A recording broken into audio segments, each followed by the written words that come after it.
I used to have a friend named Michael. We hung out all the time. Granted, this was back in elementary and middle school, but we still hung out all the time. Even if our perception of all the time was a few times a week. We didn't care. We were buds, best friends. We were inseparable. Michael always was very peculiar. Maybe that is why we were always friends. It seems that we were the weird kids at school. You know, the ones that are always playing Pokemon or card games, that kind of fun stuff. While other kids were talking about girls and how cool they were and how they were going out this weekend. That kind of rubbish. Anyway, Michael always talked about his friend that was always following him everywhere and liked the exact same things he did. One thing that you should know is that Michael hated it when people copied him. In fact, he despised it so much, he has gotten into fights for it. But the strange thing is, he didn't mind his friend at first.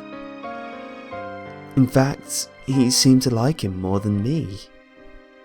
Which I don't care much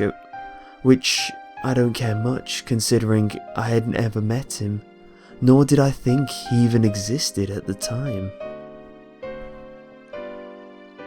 Michael kept getting weirder and weirder as time went on.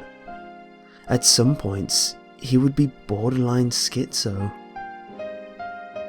How I knew this was when one day he came to me saying that him and his friend had a fight. But his friend didn't leave. He just stayed with him and followed him everywhere and copied him. At one point, he pulled his sleeve and showed scars.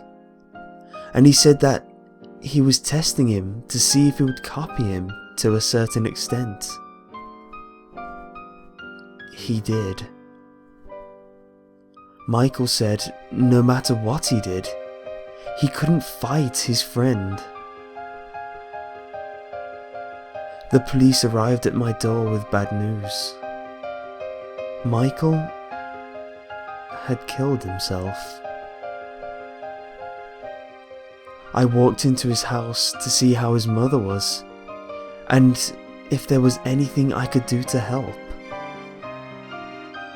I walked into the quiet house and saw the blood-stained bathroom. Michael shot himself in the head with his dad's 9mm that he had gotten a few weeks ago because there was a break-in next door to him. There was a suicide note on the top corner of the shattered mirror, but the bullet went sideways through his head, and the mirror was obviously smashed on purpose. All the note said was, "He can't copy me anymore."